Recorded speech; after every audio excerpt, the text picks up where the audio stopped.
Alors effectivement, en 22 ans, avec les équipes d'Interaction à Paris et à Marseille, les deux hubs dans lesquels nous investissons beaucoup, nous avons vu beaucoup de choses en un peu plus de 20 ans.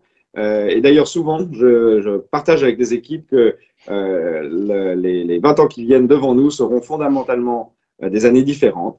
Et pourtant, les 20 dernières années ont beaucoup évolué. On est passé d'un monde où nous faisions des petits data centers, hein, pour commencer, 1000 mètres carrés à Aubervilliers, 2 mégawatts de connexion électrique, une vingtaine de millions d'investissements. Désormais, Interaction, par exemple, à Courneuve, construit à date le plus grand campus de France, 40 000 mètres carrés de salle informatique d'un seul coup, 130 mégawatts la consommation du Grand Bordeaux, mais également un budget de 1,150 milliard d'investissement. Donc, on est quasiment rentré dans une loi de Moore, c'est-à-dire que tous les 2 ans, les bâtiments sont 2 fois plus grands, 2 fois plus d'énergie et coûtent 2 fois plus cher.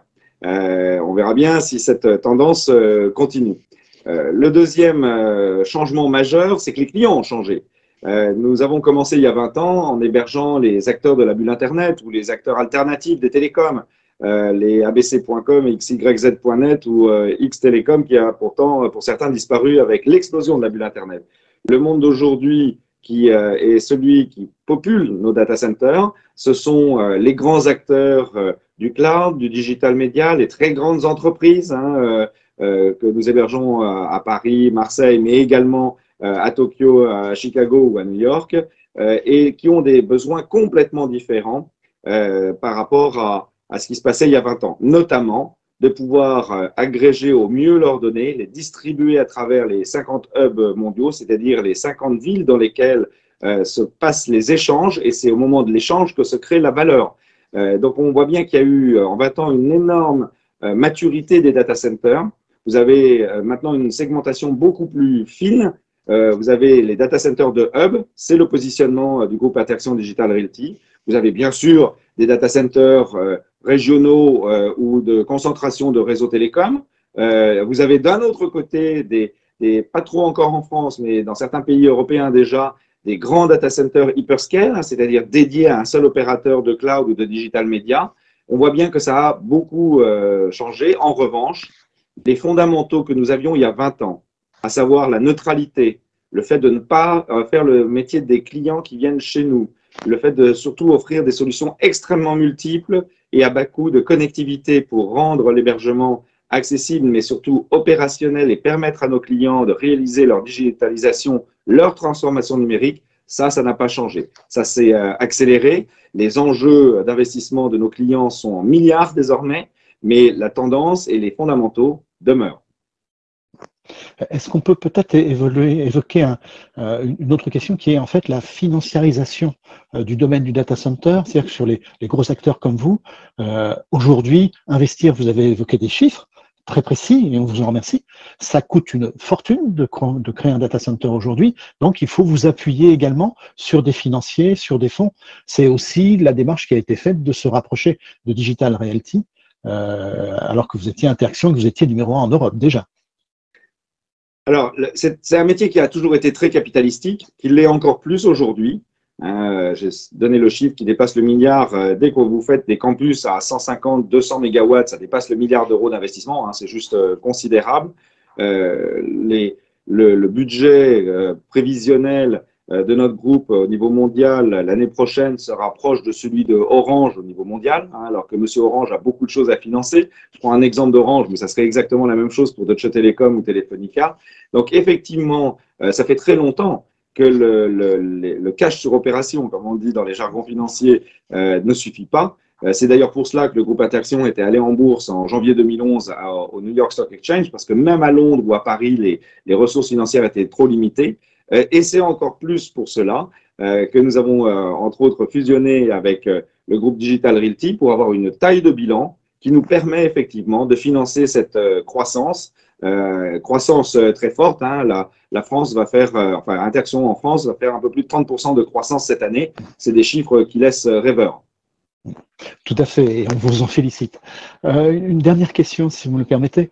Dans le même temps, vous êtes observateur de l'évolution des technologies, également des contraintes. Hein, il faut rappeler, il y a des réglementations autour de l'environnement, du gaz carbonique, du carbone, pardon, etc.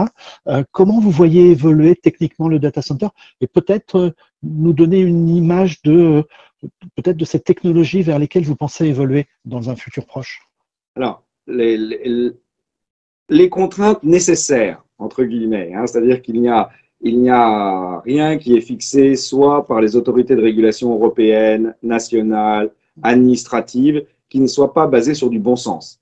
Donc, on ne peut que se réjouir d'ailleurs que les autorités cherchent à encadrer des objets qui, effectivement, comme je le décrivais, correspondent à des investissements, à des ressources énergétiques, à même du foncier dans des proportions assez significatives qui n'avaient pas forcément été identifiées dans les dernières années par les personnes responsables de programmes au niveau administratif. Donc ça, il est tout à fait légitime que nous ayons un certain nombre de réglementations et de régulations à suivre, mais finalement, si on veut simplifier un petit peu tout cela, il y a peut-être trois directions. La première, c'est évident et ça concerne bien sûr tous les secteurs d'activité, c'est l'enjeu climatique. Et à travers l'enjeu climatique, c'est bien sûr l'empreinte carbone ou l'empreinte des gaz à effet de serre, pour être complet, tous les acteurs industriels, et bien évidemment le data center est une industrie avant même d'être un service. Hein, je dis souvent que c'est une usine électrique et climatique avant d'être une usine digitale.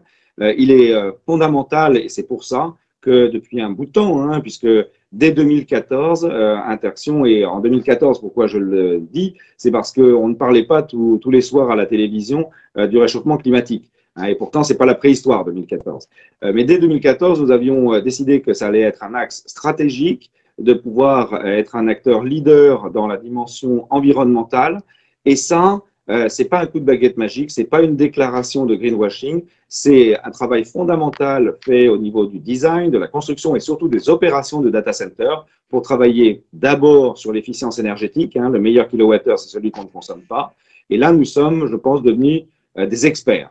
Reconnus comme tels. On a même fait des innovations, notamment ici à Marseille, dont je vous parle aujourd'hui, où nous avons fait du refroidissement par eau de rivière souterraine qui nous permet d'avoir les bâtiments parmi les plus efficients d'Europe.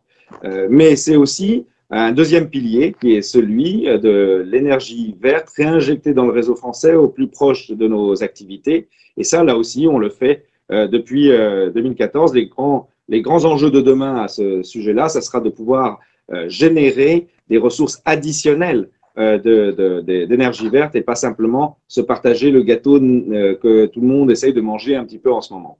Le troisième élément, hein, bien sûr, c'est des éléments de compensation à la fin, parce qu'on ne peut pas annihiler complètement toute émission de gaz à effet de serre. Ceci dit, c'est très raisonnable. Hein, Interxion, leader en France en part de marché, avec 26% à peu près de part de marché, n'a que, entre guillemets, 2000 tonnes d'équivalent carbone à compenser. 2000 tonnes, c'est quand même pas grand-chose, hein, c'est ce que produisent grosso modo 210 Français par an.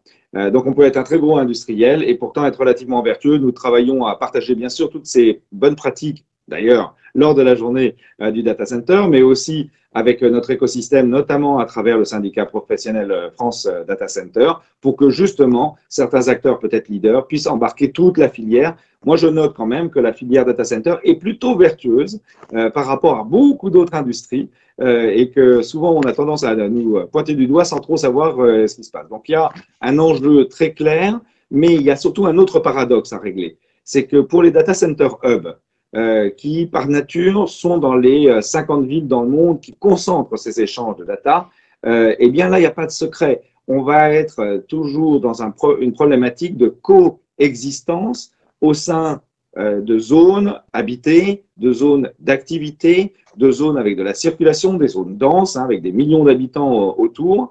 Et la coexistence entre nos activités au niveau, je dirais simplement même du look and feel des bâtiments, de l'acceptabilité politique de ces bâtiments est un véritable enjeu. Il y a une mission de pédagogie d'abord, mais il y a aussi une mission sûrement de collaboration avec les autorités administratives, à commencer par des villes, des communautés d'agglomération.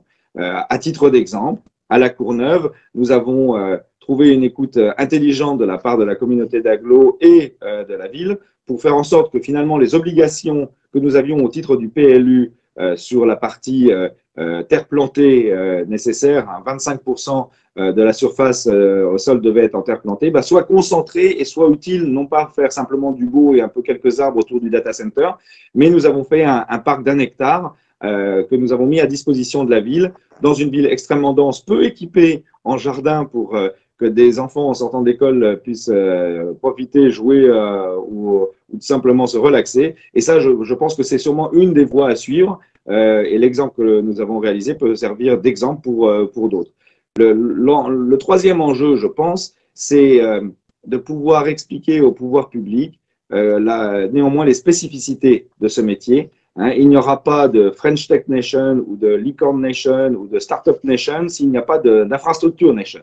Or, les data centers sont des éléments fondamentaux de l'infrastructure numérique. On ne peut pas avoir des téléphones mobiles ou des sociétés efficientes dans la digitalisation si derrière il n'y a pas des infrastructures. Et ça, c'est un enjeu parce que parfois, on peut avoir dans certains pays, comme la France, mais il y a d'autres pays européens dans ce cadre-là, eh bien, un peu un mélange des genres ou des problématiques sur les enjeux. D'un côté, on veut aider à l'implantation des data centers, mais de l'autre côté, on met des taxes au niveau tertiaire en mettant les data centers dans le cadre du décret tertiaire. Je ne suis pas persuadé, mais ça, je n'engage que moi, qu'un data center soit du domaine de l'environnement tertiaire, bon, comme un bureau ou une tour de bureau à la Défense. Donc, on voit bien que là, il y a un travail, et c'est pour ça que les associations professionnelles ou les grands acteurs comme Interaction Digital Realty doivent faire leur part de travail, hein, et on s'y emploie au maximum tous les jours pour justement expliquer un petit peu comment tout le monde, au niveau des administrations, de la réglementation, mais également de l'acceptabilité politique ou même sociétale, doit travailler la main dans la main avec une difficulté, c'est que notre métier bouge beaucoup, très vite, avec beaucoup d'investissements, des fois un peu plus vite que le temps de la régulation ou le temps de la loi. C'est vrai. Merci, Fabrice Coqueux.